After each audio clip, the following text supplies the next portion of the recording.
చాలా కాలం క్రితం దక్షిణాదిలో ఒక రాజ్యం ఉండేది. ఆ రాజుకు 3 కుమారులు. ఒకరోజు తన కుమారులకు బోధించాలని అనుకున్నాడు. వారు వర్షాన్ని ఎదుర్కొనే సమయానికి వారిని సిద్ధం చేయడానికి కొన్ని ముఖ్యమైన విషయాలు ఇలా ఆలోచిస్తూ రాజు తన సేవకుడిని పిలిచాడు.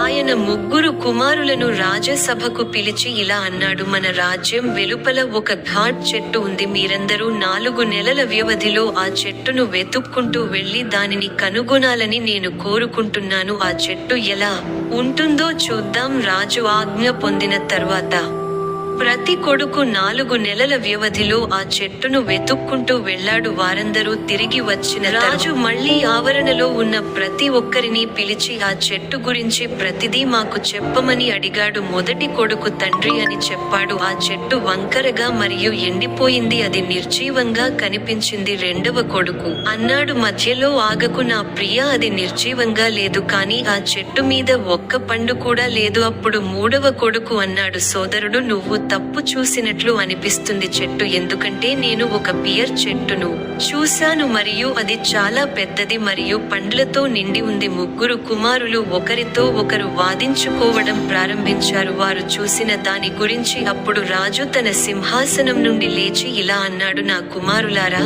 మీరు ఒకరితో ఒకరు వాదించుకోవాల్సిన అవసరం లేదు. నిజానికి మీరు 3 సరైనవారు. ఆ చెట్టును వివరించండి. మీరందరూ ఒకే పియర్ చెట్టును చూశారు, కానీ వేర్వేరు ఋతువులలో నేను ఉద్దేశపూర్వకంగా మిమ్మల్ని అన్వేషించడానికి పంపాను. వివిధ ఋతువులలోని చెట్లు మరియు మీరు ఏమి చేస్తారు? రంపం ఆ ఋతువు ప్రకారం ఉంది. ఈ అనుభవం ఆధారంగా నేను మిమ్మల్ని కోరుకుంటున్నాను. దాని నుండి 3 పాఠాలు నేర్చుకోవాలి. మొదటి పాఠం, మీరు సరైన మరియు పూర్తి కావాలనుకుంటే, ఏదైనా గురించి సమాచారం కావాలంటే మీరు దీర్ఘకాలం దానిని పరిశీలించాలి, అది ఒక వస్తువు అయినా లేదా వ్యక్తి అయినా. రెండవ పాఠం, ఒక ఋతువులో చెట్టు ఎండిపోయి నిర్జీవంగా ఉంది, మరొక ఋతువులో అది ఆకుపచ్చగా మరియు ఆకులతో నిండి ఉంది, మరియు మరొక ఋతువులో అది పండ్లతో నిండి ఉంది. ఋతువుల మార్పుతో దాని రూపం కూడా మారిపోయింది. అదేవిధంగా మానవ జీవితంలో హెచ్చు తగ్గులు ఉన్నాయి. మీ జీవితంలో హెచ్చు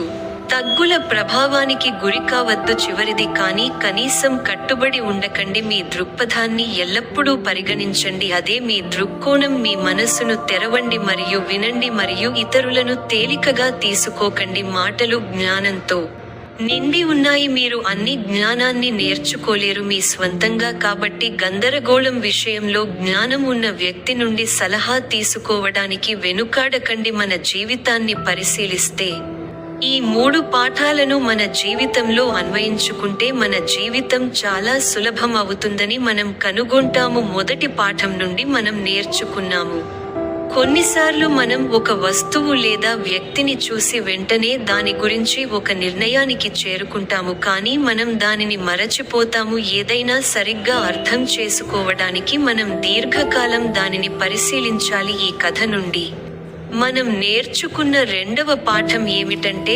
వాతావరణం మారినట్లే మన జీవితం కూడా కాలంతో పాటు మారుతుంది.